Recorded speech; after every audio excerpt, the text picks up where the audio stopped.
guys, welcome to our YouTube channel. Today I have a Springbird. I have a presentation at school. I will ask myself to make a video for me. Wish me luck, guys. Ayan, nag-send na. Ano ba yun? Wait lang, wait. Ayan, nakapag-send na yung teacher ni Sed ng video. Ano lang siya, mga seconds lang. Pero ipakita ko na lang sa inyo. Likod-likod ng bata. Sunduin na natin si Kuya na.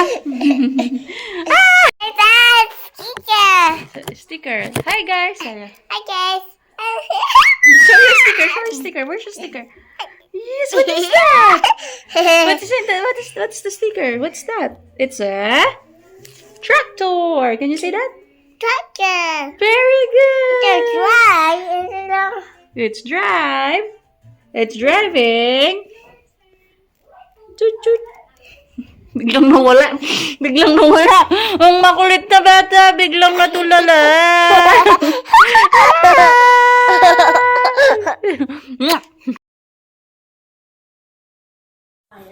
Haaien leven vaak in een groep. Een groep haaien heet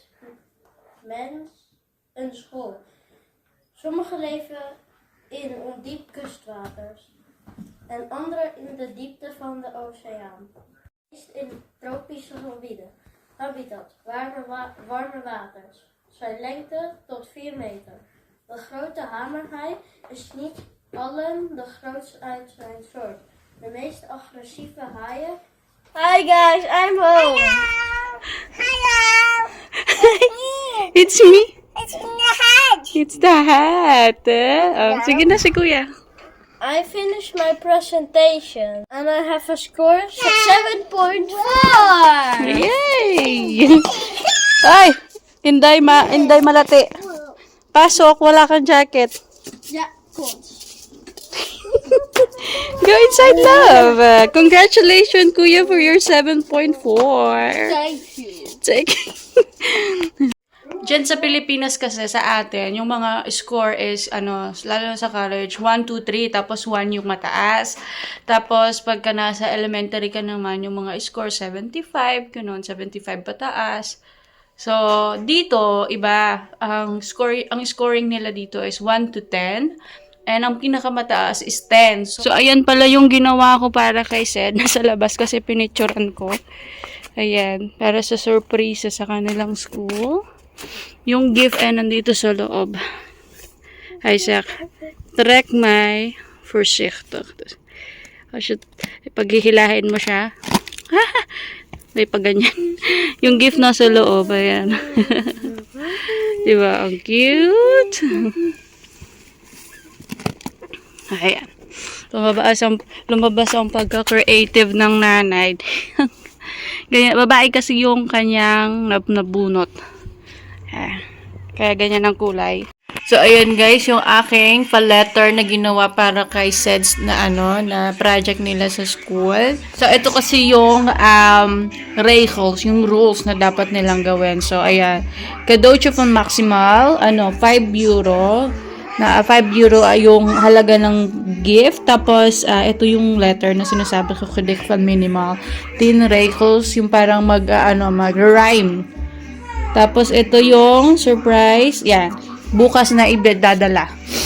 So, ito yung wishlist ng bata. And yung, yung mga information, yung favorite color daw niya na pink, blue, and purple. Kaya ganyan ang kulay ng ating kabayo. Yung blue, yun yung upuan. And of course, syempre, pinaluan ko na lang siya ng ganito. Ayan. For you, sabi niya ganon. Na a keychain. And slow to hangers help helemaal out to Philippines. A keychain. Ayan, a keychain from the Philippines. Something ganyan. O, diba? Galing sa 100 Islands. Pang dagdag regalo lang. Nilagay ko na lang siya dito. Ayan. So, bago siya idalhin sa school, kailangan daw munang balutan siya para yung hindi muna makita ng bata na riregaluhan. I mean, hindi pa naman niya alam na sa kanya to. Kasi parang nagbunutan sila tapos bawal sabihin. So, malalaman na lang niya pagka magbibigayan na sila. Pero, Ayan, sinisipo. Nalagnatin na yata ang babalutan ko na lang. Lagyan ko na lang siya ng iba pang karton. I-stapler ko na lang. So, para madali lang siyang i-open. The next day. Hi guys! Good morning! So, ayan. Isakay ko na yung mga bata sa bike. Kasi hatid ko ang Kuya Said today. Ngayon ang kanilang party na may yung Santa Claus. Ganon. So, darating si Santa Claus sa school nila. Makikinood tayo. No? Hi! Good morning! Ay! Ay!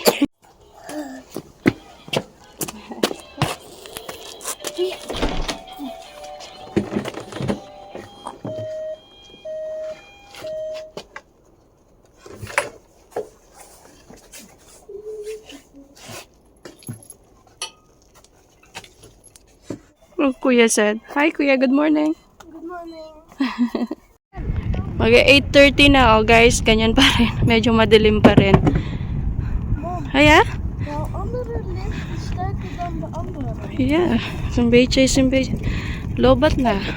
Ayan. Ngayon ko lang natuloy ang aking vlog, no? Kasi nilagnat ako. So, si mother-in-law ang nag-alaga sa mga bata the whole day. So, hindi ako nakapag-vlog kahapon. Hindi ko natuloy yung Santa Claus Chupa Chenes. Yan. Punta kami ng school. Iatid namin ng kuya. Pakita daw ni kuya yung tricks niya. Sige. You felt so, eh?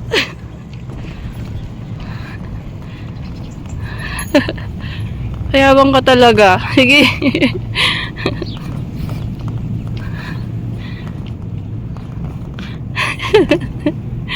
Kanok! Oy, Sad!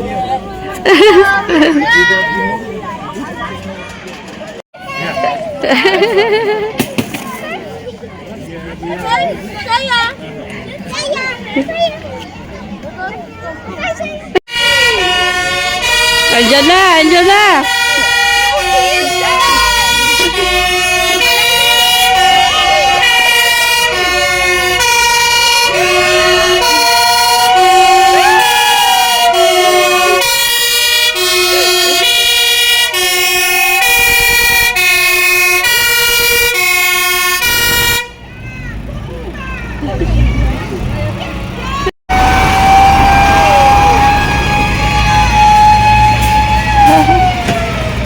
What is that, Saya? Look!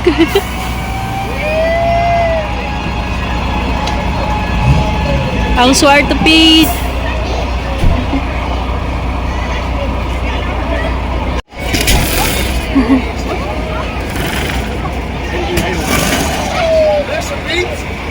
Ay, pa-brandler pa sila.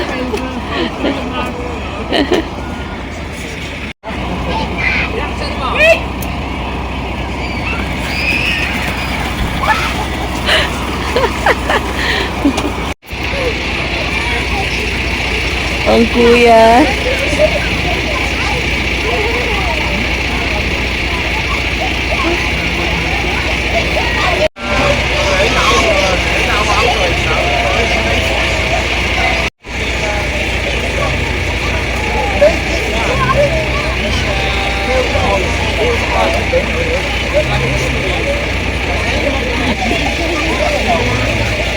Sa bahay na kami. So, by the receive kami ganito. Ito. So, para siyang bride year of notes to watch. Yan. Parang sabi niya mag-prepare for the emergency situation. So, dito kasi sa Netherlands, no, may mga nagkalat din kasi ng mga post na maghanda about ang mga, halimbawa, may paparating na war, ganun. Kasi malapit lang tayo sa Russia, Ukraine, Poland, Germany, tapos Netherlands na. So, I hope that yung war doesn't escalate para hindi na tayo madamay sa war nila. And yeah. And this one is sabi nila in case for water shortage, electrical shortage, ayan. Tsaka, ayan. Ay, puro ayan. Signal, ayan, mawala ng signal, ganun, halimbawa. So, mag-imbak ng pagkain daw. In case of emergency, meron na, may paghahanda, ayan. Gaya ng tubig, food, salt, and black, yung mga pagkain na nasa lata, kandila to stay warm, sabi nilang ganun. Ayan. So, first time ko makareceive ng ganito, ng emergency situation booklet. All those years na nandito ako sa Europe, sa Netherlands, it is the very first time. So, nagulat ako nung nakita ko to, what happened? It's going to have a war ba or whatsoever. So, yeah, pero medyo overdrive ako. Medyo overreacted. So, yeah, kinausap ko yung mother-in-law ko about this and she explained this and everything. So, ayan, nagpaprito lang ako ng tusino. Binuwag ko muna siya sa water. Kasi galing siya sa freezer. Ayan, sino nga ba si Sinterklaas? Si Sinterklaas, dito lang siya sineselebrate sa Netherlands. At saka, part of Belgium, dito sa may border. Ayan. Kasi, para siyang traditional dito, na para sa mga bata, kapag mabait ka daw, you will gonna receive a gift. At pagka matigas ang ulo mo, makakatanggap ka ng asin. Asin lang ang matatanggap mo, girl. Kaya wag matigas ang ulo. So, ayan. So, wala yan sa Pilipinas or everywhere. Only here in the Netherlands. Tapos, uunahin nilang i-celebrate yung Sinterklaas bago yung Christmas. So, patatapusin muna nila yung 5 December para sa Sinterklaas. Tapos, saka pa lang sila magde-decorate ng pang-Christmas. Ganun. Para hindi daw ma-confuse yung mga bata na si Sinterklaas at si Santa Claus ay isa. So, ang difference daw nila is si Sinterklaas galing sa Spanya. Doon daw siya nakatira. And si Santa Claus sa North Pole. So, yan. Basta yun. Ang magsusundo, nakatulog na.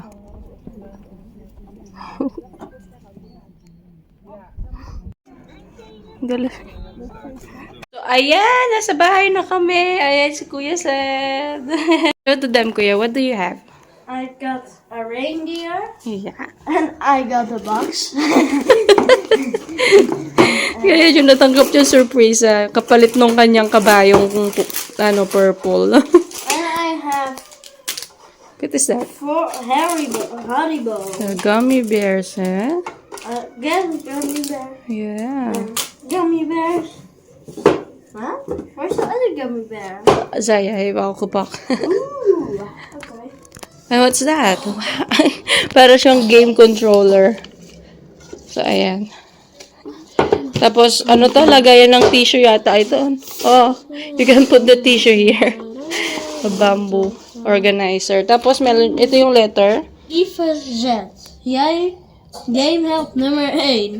Sint ziet je spelen. Razendsnel en super schoon. Pak snel je cadeau en zit niet te dromen. Misschien kun je er nog beter door worden. Yeah. You happy? Yeah. It's better than nothing. Yeah. So, bakit nga ba nasabi ni Sed yung better than nothing? Kasi, nung kapanahunan ng Daddy Peter, ganyan din, nagkaganyan din sila noon. And, nagsusurprise, mga ganon. And, every December 5, ganyan ng event sa school.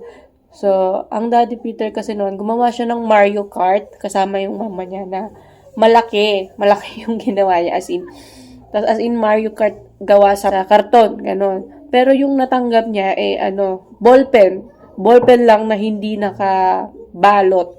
As in, ballpen lang. So, nagalit ang Daddy Peter. Siyempre, na-expect din yung batang Daddy Peter.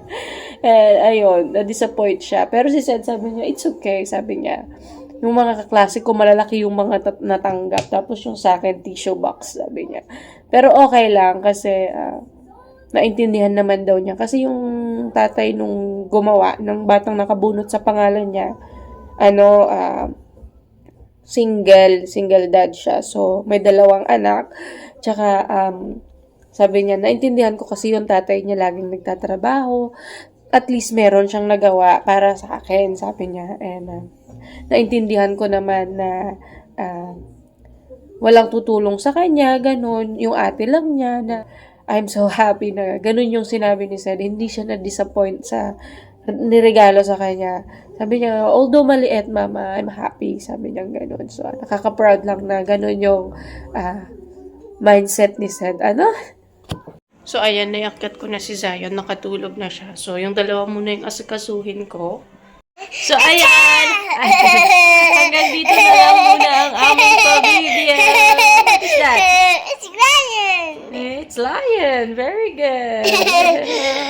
That's all for today's our video, guys. Thank you for watching and see you to our next vlog. Please don't forget to Like and subscribe! hey, bye.